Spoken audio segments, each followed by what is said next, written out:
দিদি কালকের অভিষেক বন্দ্যোপাধ্যায় তিনি 20 জন সাংসদের পদ খারিজের জন্য স্পিকারের কাছে বলেছেন। তার বক্তব্য হচ্ছে দু জায়গায় কি করে চাকরি করা সম্ভব।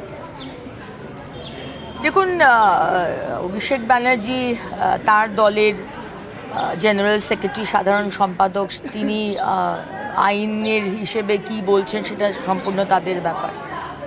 কিন্তু বিষয়টা হচ্ছে যেটা অবাক ব্যাপার হয়ে গেল যে তৃণমূল, যে অভিষেক ব্যানার্জি, যে মমতা ব্যানার্জি এত হম্বিতম্বি করেছিলেন, অল ইন্ডিয়া তৃণমূল কংগ্রেস, আমরা বারবার বলেছিলাম যে ইলেকশন কমিশন অল ইন্ডিয়া লেখার বারণ করেছিলেন, কারণ কি আপনারা অল ইন্ডিয়া পার্টি নন, আপনারা একটা আঞ্চলিক পার্টি। কিন্তু সেই আঞ্চলিক পার্টিও 30 দিনের আগেই টুকরো টুকরো হয়ে গেল।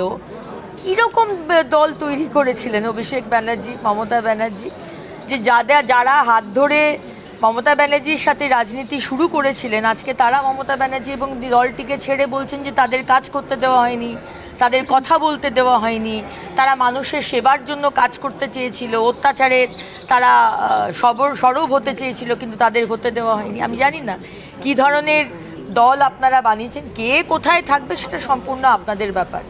কিন্তু বাংলার মানুষ, ভারতবর্ষের মানুষ, পৃথিবীর মানুষ দেখলো যে একটা দল যারা 15 বছরের ওপর যারা এত হম্বিতম্বি করেছিল, এত অত্যাচার, এত কোণঠাসা, এত উদ্ধত্ত, তারা কয়েক দিনের মধ্যে টুকরো টুকরো হয়ে গেল।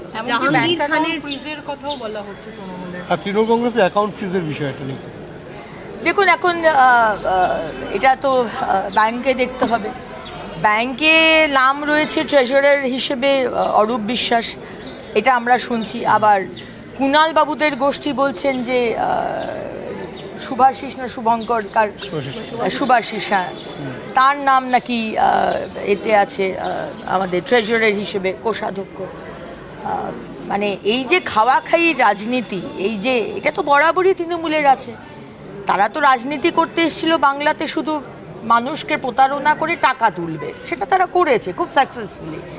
এবং এই যে প্রায় 600 কোটি টাকা বোধহয় যেটা ব্যাংকে রয়েছে আর কি, সেটা জারি হোক, সেটা এখন সিল হয়ে গেল আর কি।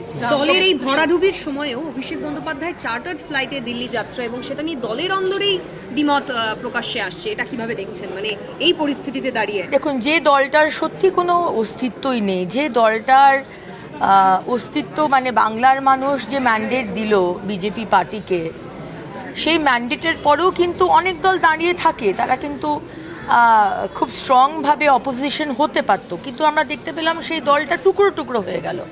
আজকে এই কারণের জন্যই তো টুকরো টুকরো হলো।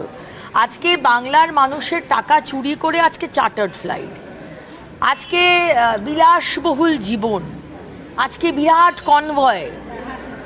অভিষেক ব্যানার্জির বাড়ির সামনে দিয়ে কেউ যেতে আসতে পারতো না, এত পুলিশ।